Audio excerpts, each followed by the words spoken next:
Bonjour, aujourd'hui je vous propose une petite vidéo tournée vers le jeu de rôle. Il y a longtemps que je n'ai pas réalisé ce genre de vidéo, non pas parce que je n'en pratique pas, mais tout simplement parce que je n'ai pas trop eu le temps de filmer.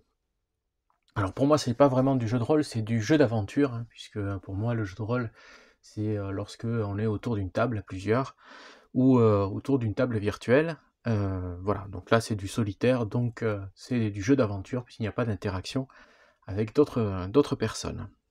Je vous avais proposé lors d'un petit message sur l'onglet communauté de vous montrer comment je fonctionne pour ces jeux en solitaire. Alors il y a deux manières de fonctionner. Aujourd'hui je vais vous présenter la plus classique, et puis lors d'une autre vidéo je vous présenterai une autre façon de jouer qui est celle que je pratique la plupart du temps parce que c'est beaucoup plus rapide. Alors celle-ci c'est la plus classique. Donc je me base sur un monde, un univers qui existe et que j'aime particulièrement, c'est Arnworld. Donc là vous avez le livre de base qui est en anglais, c'est la nouvelle mouture hein, pour le 40e anniversaire que je vous avais déjà présenté. Pour ça il me faut des règles, donc là j'ai un univers clé en main. Il me faut des règles, alors les règles elles sont traduites.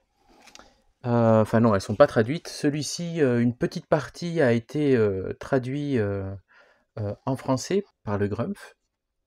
Bon, elle est incomplète, hein, il a fait des choix de traduction, mais déjà si vous voulez découvrir ce monde-là, vous pouvez vous pencher sur cette traduction française qui existe.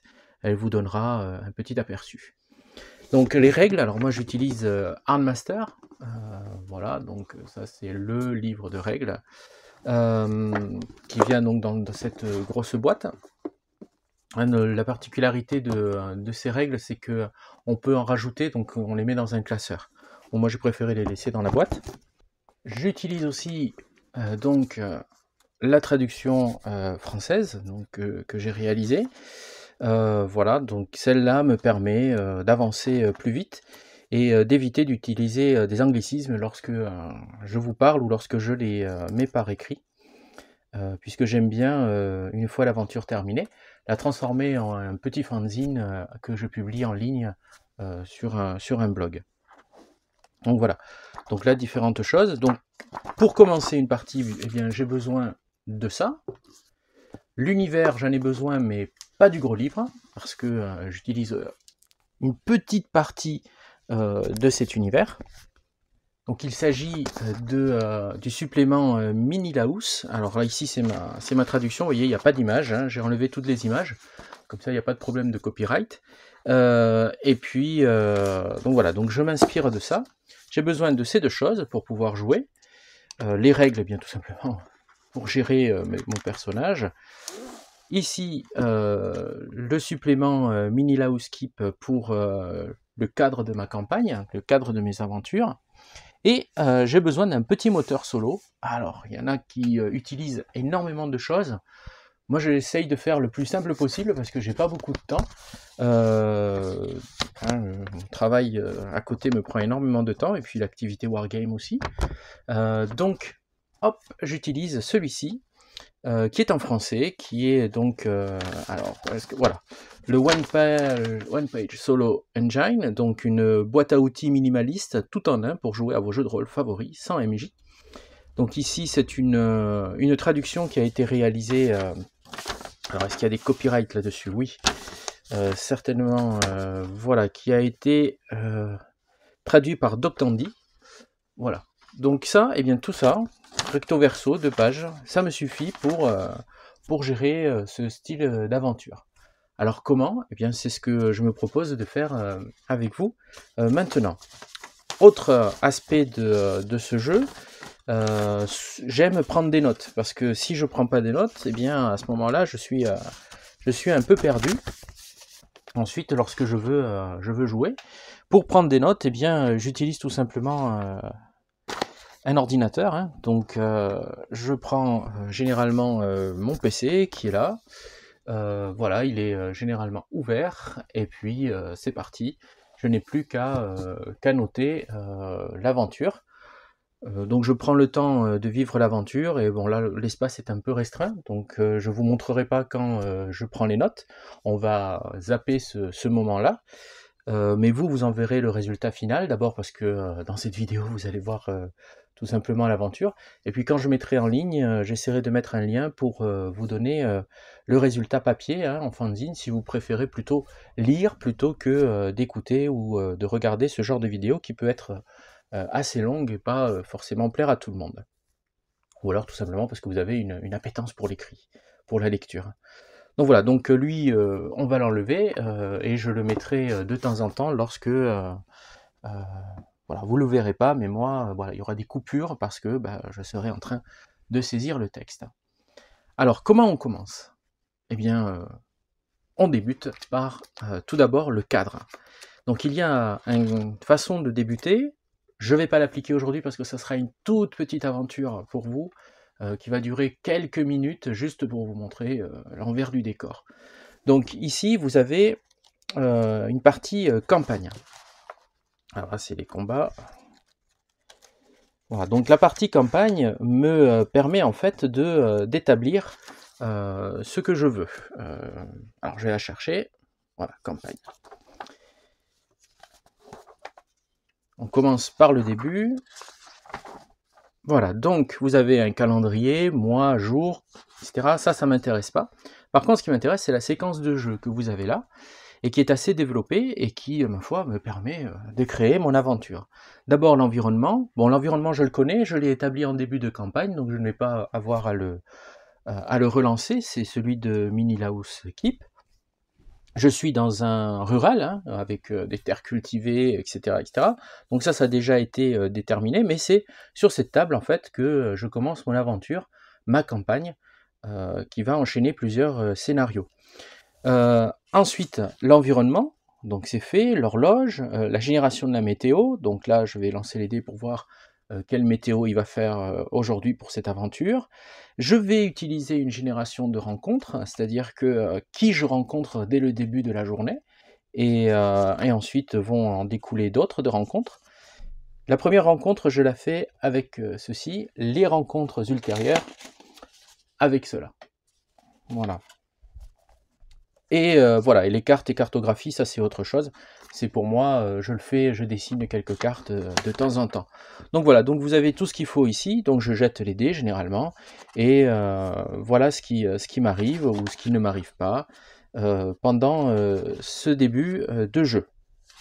Voilà, donc aujourd'hui ça, on va pas le faire, tout simplement parce que nous savons déjà tout, et puis c'est une mini-aventure que je vous propose.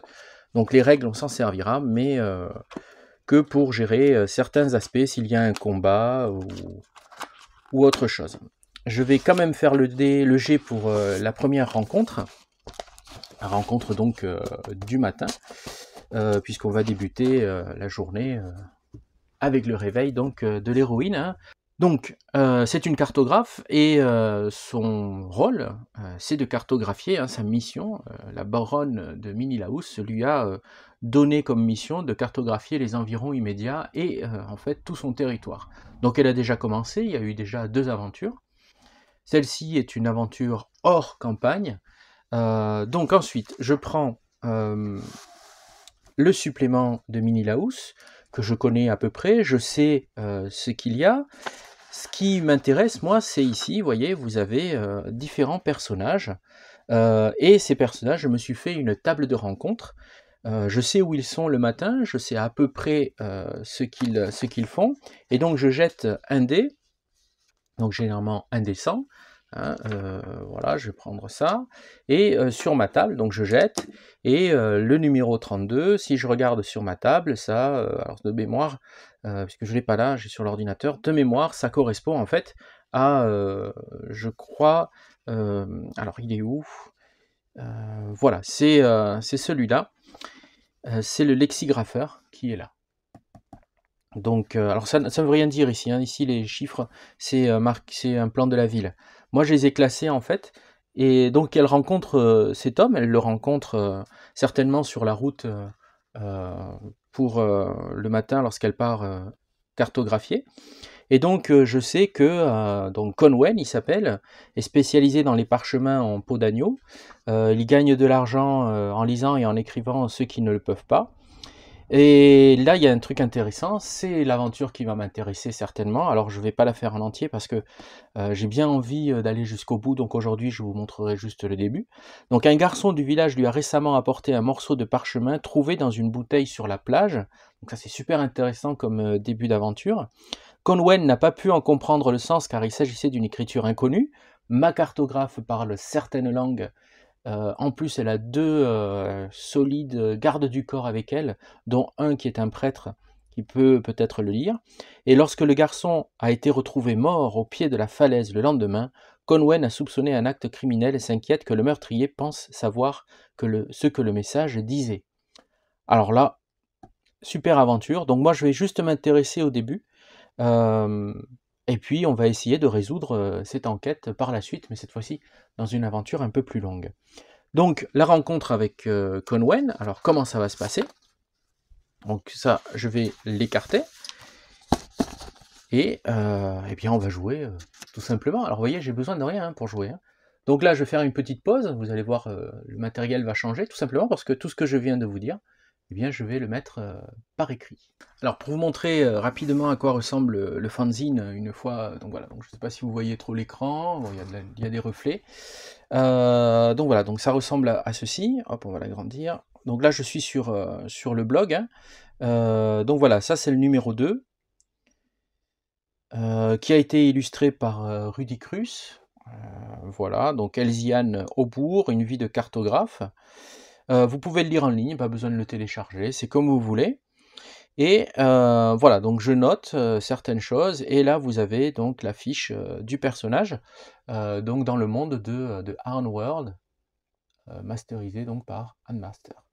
Donc voilà, donc vous avez tout ce dont on a besoin pour jouer. Alors j'ai une copie bien sûr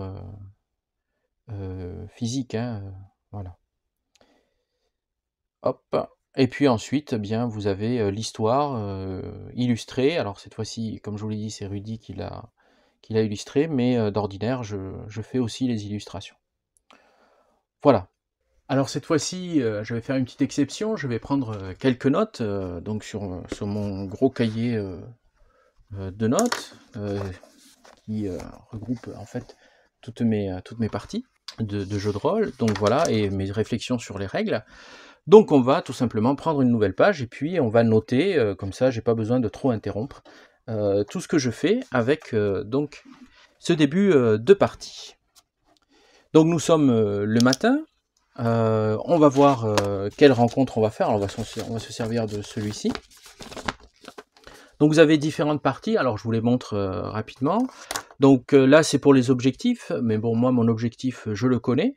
Là ce sont les adversaires que l'on peut trouver, donc pourquoi pas, là je vais peut-être jeter un dé lorsque je vais faire l'aventure en entier, là je la découvre, mais quel sera mon adversaire? Est-ce que c'est une organisation puissante? Est-ce que ce sont des hors-la-loi? Les gardiens, des habitants du coin, une horde, une force ennemie, un méchant nouveau ou récurrent? Donc voilà, ça me donne en fait une... Bah tiens, je vais le faire. Quels sont les adversaires que je vais devoir rencontrer lors de cette aventure? Donc il faut jeter un des 6. Je le prends, voilà, je le jette. 4. Les habitants du coin. Donc ici, je vais mettre aventure. Hop. Donc c'est une aventure spéciale, démonstration. Voilà. Après, on lui trouvera un autre titre. Donc, cette aventure. Alors, j'écris mal, je suis désolé, j'écris en patte de mouche, j'écris vite, mais c'est juste pour habiller un petit peu la vidéo. Sinon, si vous voyez toujours mes mains et rien du tout, ça va vous ennuyer sérieusement. Donc, on a tiré donc l'objectif. Eh bien, c'est donc ce jeune garçon, Cohen, nous parle. C'est Cohen son nom? Oh, ouais, je crois que c'est Cohen. Donc, Cohen nous parle, je rectifierai après s'il faut. Donc, nous parle d'un garçon. Voilà. Il a trouvé une bouteille avec message.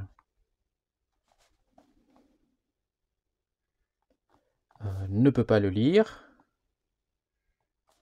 Ne peut pas le lire. Et puis on va mettre que le garçon est mort.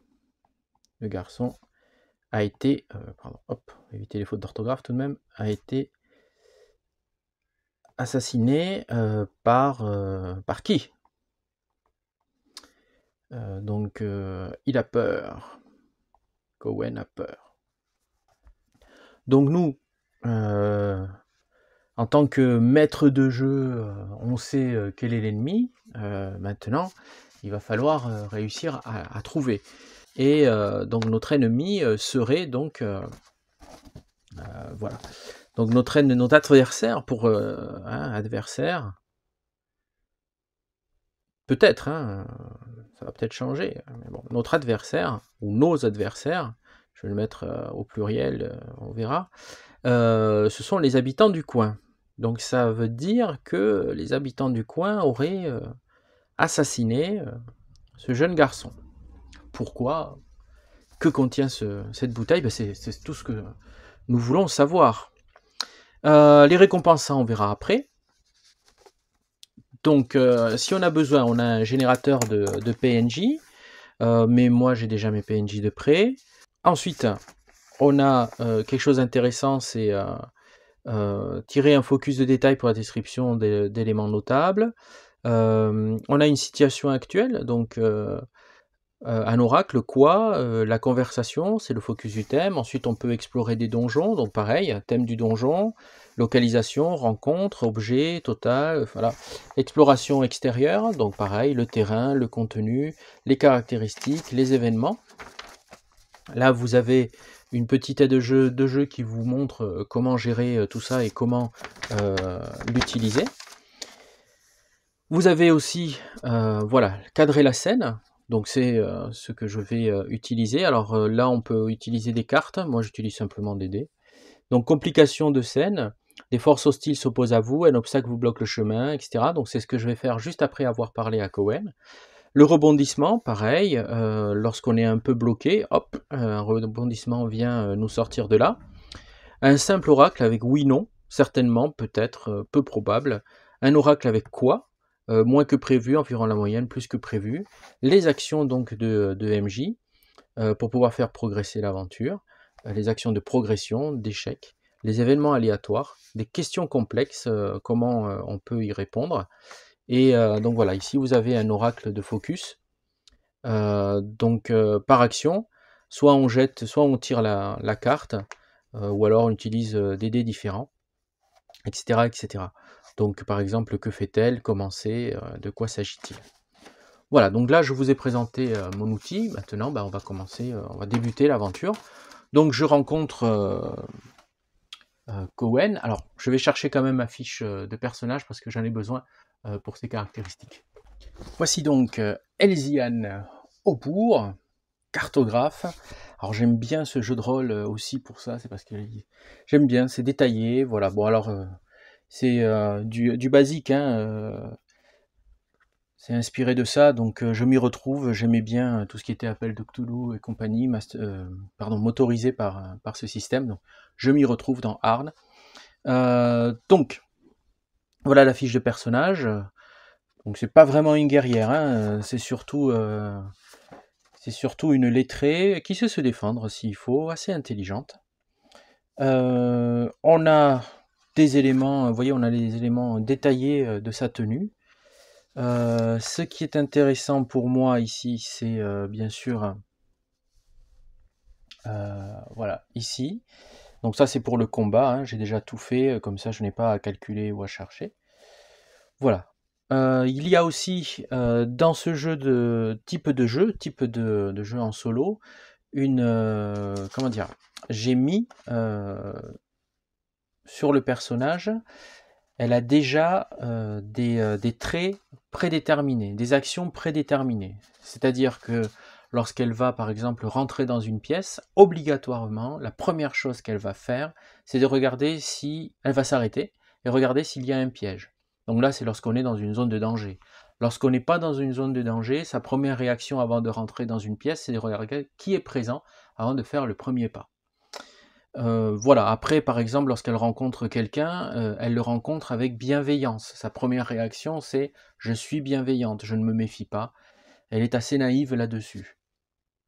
Donc même si c'est, quelqu'un qui a l'air louche ou autre dans une ruelle, alors évidemment, elle va pas, aller en souriant, mais elle va l'accueillir avec, un a priori positif, même si elle reste sur ses gardes. Donc voilà. Donc ici, elle va donc, parler avec, Cowen et va lui poser certaines questions. Alors je joue aussi le rôle du MJ, je sais que Cowen ne sait absolument rien, je sais simplement qu'il a une bouteille, à l'intérieur un message, le garçon qui lui a donné est mort, a été assassiné apparemment. Voilà, donc c'est les réponses qui vont se poser. Donc on est le matin, Elziane descend de son habitation, elle habite au château, hein. Depuis sa dernière aventure où elle a failli mourir, elle habite au château, hein, c'est une obligation pour elle maintenant. La baronne ne veut pas perdre sa cartographe. Là, c'est un matin normal, elle va juste en ville et ses gardes du corps ne sont pas là. Donc elle rencontre Cowen qui a l'air inquiet. Donc on va faire un jet tout simplement pour voir si Elziane sait pourquoi, enfin voit son inquiétude. Donc j'ai le choix entre intrigue ou vigilance. Donc je vais faire un jet de vigilance, j'ai 48. Je vais me mettre un petit bonus de 10%, donc il faut que je fasse au-dessus de 38 au lieu de 48, parce que tout simplement... alors oui, je me trompe, c'est en dessous, il faut faire en dessous. Donc avec un bonus, on monte à 58. Je fais tellement de wargame ou de jeux de rôle que des fois je me mélange les règles. Donc on va jeter les dés, on va voir si on fait plus de... enfin moins, pardon, je vais y arriver, moins de 58, donc puisque j'ai... je fais 5. Donc très très bien, je vois qu'effectivement il va pas très bien, il est sur le devant de sa porte, il est en train de balayer, préparer le magasin pour la journée. Donc Elziane s'approche et commence à parler avec lui. Donc est-ce qu'il a confiance ou pas? Donc le PNJ, je l'ai déjà préparé, je sais que il a à peu près... il fait confiance à Elziane, il la connaît, il a un a priori très positif, donc il n'y a pas besoin de faire de jet de dés, hein, il va se confier à elle. Et lui raconte que voilà, il y a un garçon du village qui s'appelle Xander. Alors je vais le noter, puisque j'avais tiré le PNJ en dehors de... Hein, j'avais fait les jets. Donc le garçon, on va lui rajouter son prénom. Donc voilà, Xander.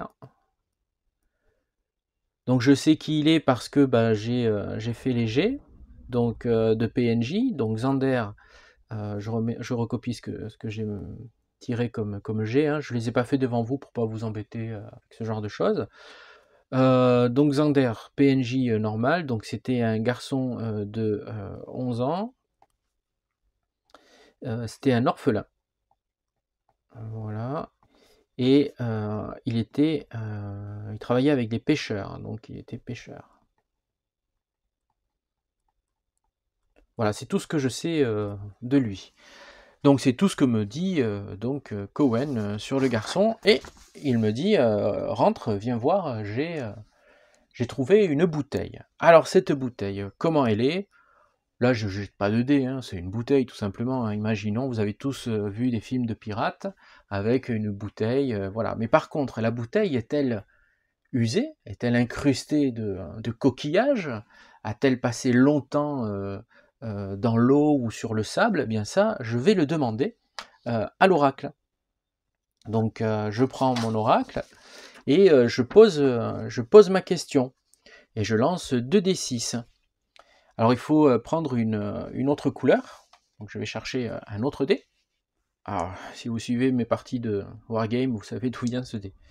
Donc je vais poser tout simplement la question suivante. Est-ce que cette bouteille a l'air d'avoir passé beaucoup de temps là où elle était? On va commencer par ça. Est-ce qu'elle est très abîmée? Donc ça sera pour la première partie ici, le oui, oui, oui ou peu probable ou autre, et ça c'est pour le D6 qui modifie. Donc on y va. Donc 5, oui sur 5 plus, donc oui, et en plus, donc et en plus quoi?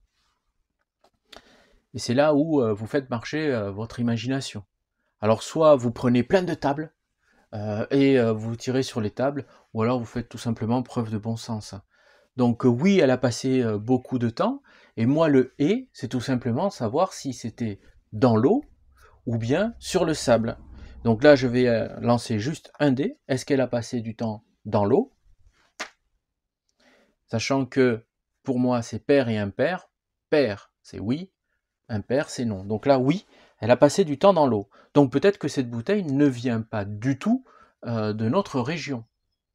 Elle vient peut-être d'ailleurs. Il va falloir regarder. Donc là, je vais prendre la bouteille avec moi. Je demande au PNJ, à Cowen, est-ce que je peux prendre la bouteille avec moi? Je pense qu'il veut s'en débarrasser. Hein. Il va pas. Là, je pourrais faire un G2D sur PNJ Cowen.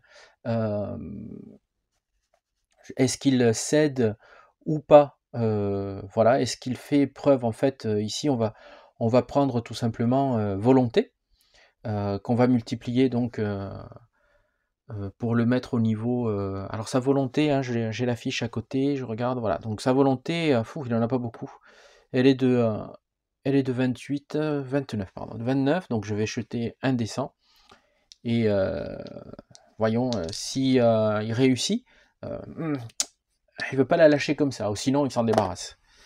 Donc il s'en débarrasse, hein, 31, c'est raté. Donc il donne la bouteille à Elziane et il lui donne, voilà, hein, vas-y, prends-la. Donc on récupère la bouteille. Et qu'est-ce qu'on va faire avec cette bouteille? Ben on l'observe, on la regarde, maintenant qu'on l'a entre les mains, donc on peut mieux l'observer. Et là, eh bien, je vais poser quelques questions. D'abord, je vais moi faire un jet pour voir si j'ai besoin de poser la question ou pas. Donc je l'observe et c'est plutôt ici quelque chose comme artisanat, tradition, voilà, survie, ce genre de choses. Donc c'est plutôt ici, hein, dessiner, mathématiques, pêcher, c'est ce que je sais faire. Donc je vais faire un jet de survie pour voir si j'ai déjà vu ce genre de bouteille, ou tiens, ouais, peut-être plutôt, si, survie, parce que voilà, on ne sait jamais. Et après, je ferai peut-être un autre jet. Donc on y va. Il faudrait peut-être l'envoyer à mon prêtre, on va voir. Donc j'ai raté mon G2D, je ne sais pas du tout ce que me dit cette bouteille, c'est une bouteille normale, je l'ai déjà vue. Je voulais en fait savoir si les coquillages qu'il y avait autour me rappelaient quelque chose, mais apparemment pas du tout. Donc je vais amener cette bouteille avec moi, et je vais faire un jet de rencontre.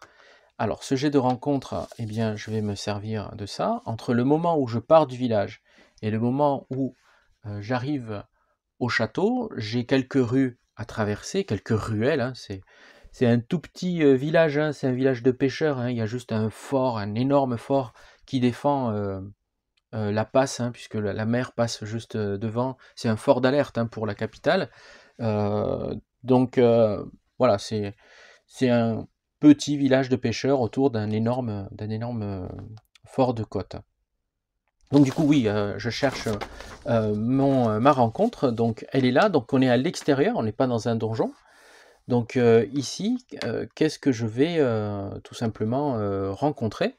Alors il y a sur... alors je vais vous montrer. Donc dans les règles, vous avez donc sur la campagne fiche numéro 11, hop là, voilà, fiche numéro 11, vous avez une table de rencontres, soit des rencontres urbaines, soit des rencontres rurales, et ensuite vous en avez d'autres, hein, voilà, là c'est dans les contrées sauvages, hein, dans la forêt, tout ça, maritime, sur les grandes routes, en dessous enfin sous terre, etc., etc. Donc moi ce qui m'intéresse, donc je suis dans un petit village quand même, donc je pense que je vais faire Voilà, ici quelque chose de rural. Donc je dois jeter un dé 100, on est le jour. Donc voilà, on est le jour, et puis on va voir ce qu'on rencontre. Donc c'est un dé 100. Je fais 58, le jour 58, un forestier. Donc voilà, c'est tout, je marche et je rencontre un forestier. Maintenant, est-ce que ce forestier, il est bon ou il est mauvais? Alors, est-ce que c'est quelqu'un qui me veut du bien ou qui me veut du mal? Ça, je n'en sais rien pour l'instant. Donc là, je dois demander à l'oracle, est-ce que il me veut du bien ou pas, ce forestier qui vient vers moi, sachant que je n'ai pas donné d'indication sur la bouteille, donc je l'ai encore en main. Donc je suis en train de regarder cette bouteille et je marche dans la rue. Quelle imprudente! Oui, j'aurais dû le dire. Tout ce que je ne dis pas, eh bien c'est ce que je ne fais pas. Donc je ne l'ai pas rangé. Donc est-ce qu'il me veut du mal ou non? Donc là c'est juste un oui ou non, pas besoin de oui mais ou est, donc juste oui ou non. Donc sur un... Hop, pardon, c'est un D6. Sur un 3, c'est certainement. Sur un 4+, ça va être peut-être, peu probable. Moi, je vais utiliser pair ou impair, oui ou non. Il me veut du mal, oui ou non. Donc pair, c'est oui, impair, c'est non. Non, il me veut pas de mal. Donc ça tombe bien, il passe, il ne me calcule même pas. Ou alors il hoche la tête parce qu'il me reconnaît en tant que cartographe. Et j'arrive donc au château sans autre problème. Les gardes me voient rentrer, me saluent, bon j'ai fait ma promenade matinale, je retourne dans ma chambre où je vais donc regarder cette bouteille. Voilà, donc ce petit exemple, je vais m'arrêter là, je vais continuer l'aventure et je l'enregistrerai cette fois-ci avec juste l'histoire, pour que vous puissiez la voir, puisque j'avais demandé, hein, vous êtes une majorité à préférer voir l'histoire plutôt que voir les jets de dés, tout ça, etc.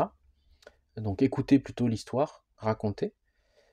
Par contre, pour ceux qui veulent suivre l'histoire de façon détaillée, bah, je ferai l'effort de la mettre par écrit, comme je fais d'habitude, sur mon petit fanzine, et puis vous pourrez la lire comme ça.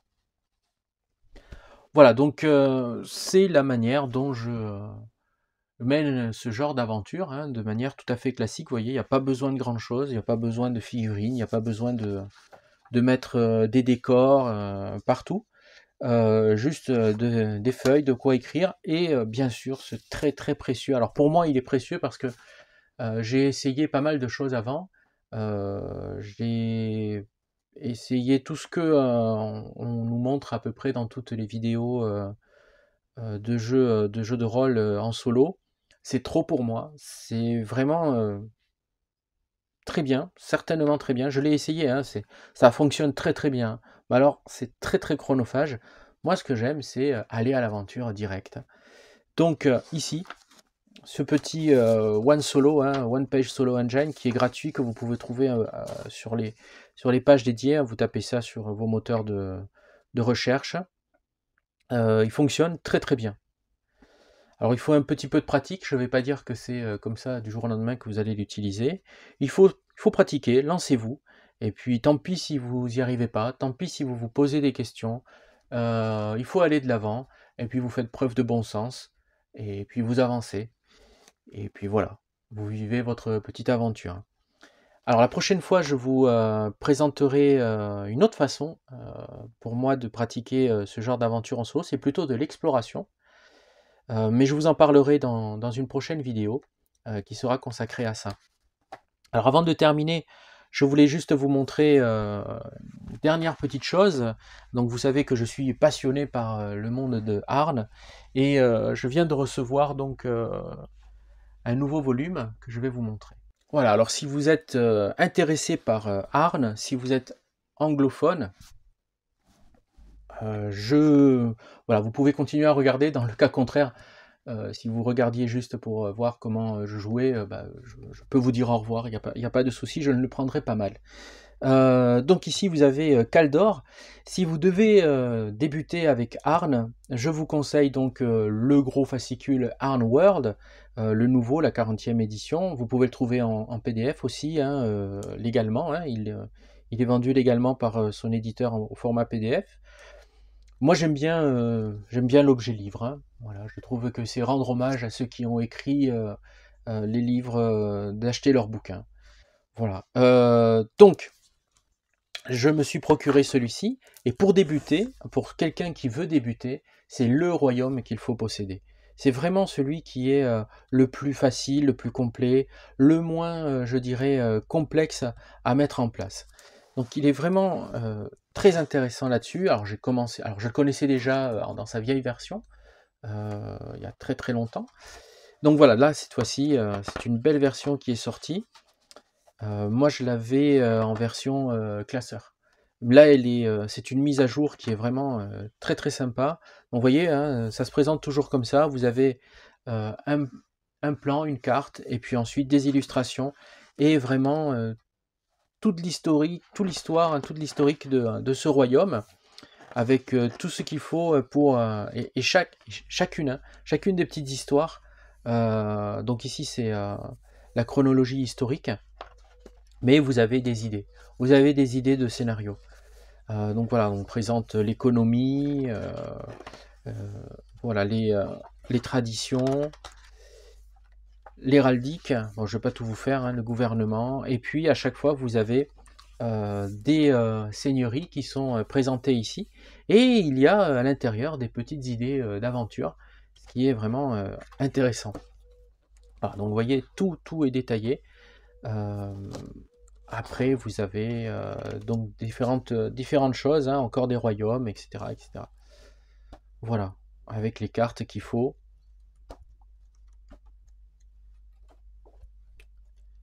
Voilà pour ce volume. Alors là, vous voyez le système de tunnel. J'ai très très envie d'aller jouer dans Kaldor une fois que je vais essayer d'y envoyer ma cartographe. Une fois qu'elle aura fini, si elle survit, une fois qu'elle aura fini sa mission, peut-être qu'on l'enverra là-bas. Peut-être, je sais pas, certainement, on verra. Parce que j'ai bien envie d'essayer ces tunnels. Ce supplément me fait vraiment envie. Voilà, j'ai envie de l'essayer avec mes personnages, ceux qui sont en train de vivre une aventure actuellement dans Arn ou bien d'autres, si jamais ils ne survivent pas. Voilà, on arrive au bout de cette vidéo. Je vous remercie d'avoir regardé cette petite aventure et explication de comment je joue donc à Arn World masterisé par Handmaster en solitaire. Je pense que vous avez tout ce qu'il faut pour vous aussi vous jeter à l'intérieur de votre jeu de rôle préféré et vivre quelques aventures en solitaire. N'hésitez pas. Jetez-vous et puis vous verrez bien si ça fonctionne ou pas, si ça vous plaît ou pas, et comment vous l'adaptez, puisque c'est aussi une question de comment j'adapte mon jeu. Voilà, donc il se peut, non, je ferai certainement d'autres vidéos autour de Handmaster, ça c'est certain, et de World. Je ferai aussi certainement des vidéos autour de certains jeux de rôle que j'ai dans ma collection et que j'ai bien envie de redécouvrir à travers un jeu en solitaire, mais toujours d'une manière simple, avec donc ce moteur de solo que je vous ai montré.